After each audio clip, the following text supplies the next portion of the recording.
eh bien, je la rencontre et elle crée beaucoup d'éléments de difficulté ou de points de difficulté et d'aller chercher des solutions qu'on ne trouve pas. Le fait de mal gérer le stress et les émotions, le fait d'avoir un sentiment de perte de confiance en soi. Donc ça, c'est très important. Et une mauvaise gestion du temps et le fait de prier pour que son enfant rentre et qu'il ait tout compris. Lesintelligences.com, votre extracteur de connaissances. Je suis allé dans les sciences de l'éducation qui m'ont passionné. Et on mélange l'éducation et l'instruction. On mélange les jeunes avec les élèves. C'est des mondes différents. Quelles sont les stratégies les plus efficaces? Et là, c'est très instructif. L'enseignement direct, tiens. L'enseignement à la prise de notes et des méthodes d'études. La pratique espacée dans le temps. Le gavage ne fonctionne pas. Alors, et les rétroactions, ce qu'on appelle les feedbacks. J'ai une rétroaction sur l'action même avant d'arriver au résultat. Et donc, il y a une dernière rétroaction qui est très importante, qui est de l'ordre de, tiens, qu'est-ce qui se passe dans ma tête?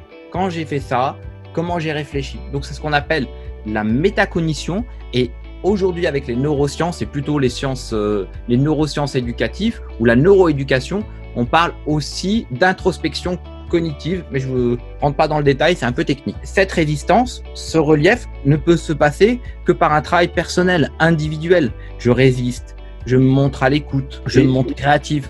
Donc là, on revient sur les compétences sociales et les soft skills. On va mettre en place non pas un programme, parce que le programme, c'est dans le monde de l'éducation, c'est quelque chose de figé, on va mettre une stratégie. Pour mettre la stratégie, ce que je conseille aux parents, c'est observer. Donc l'observation va passer par quoi? Quand est-ce que Jérôme se met au travail? Est-ce qu'il s'y met seul? Est-ce qu'il faut lui le rappeler? De combien de temps il a besoin pour s'y mettre? Et là, on va faire encore une collecte. Est-ce que, tu vois, là, tu peux m'écrire ça, s'il te plaît? Est-ce que tu peux m'écrire cette poésie? Ok. Est-ce que quand il écrit la poésie, c'est lisible? Est-ce qu'il y a des fautes d'orthographe? Est-ce que c'est rapide? Ok, tu vas dire, et là, on va utiliser ce qu'on appelle la rétroaction ou le feedback. Enfin, on est sur deux notions. Le temps court dans l'entreprise, il faut que ce soit court. Nous devons être agiles, mobiles, flexibles. On doit faire du lean management, ramener les choses le plus courtes possible, moins de détritus, moins de phrases, zéro détritus, zéro danger, etc. Donc, c'est du temps rapide.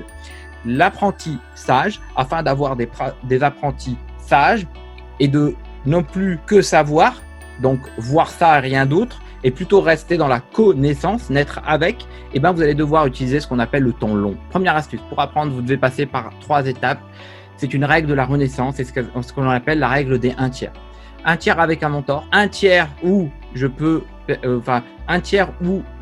fais apprendre, alors je reprends. La règle des 1 tiers, c'est simplement 1 tiers avec un mentor, 1 tiers de temps pour pouvoir, moi, appréhender la connaissance que j'ai eue, et 1 tiers de temps où je prends mon temps pour aller l'expliquer à quelqu'un d'autre. Deuxième astuce, quand j'apprends quelque chose, vous venez de finir cette conférence-là, vous éteignez tout, vous mettez ce qu'on appelle du bruit blanc.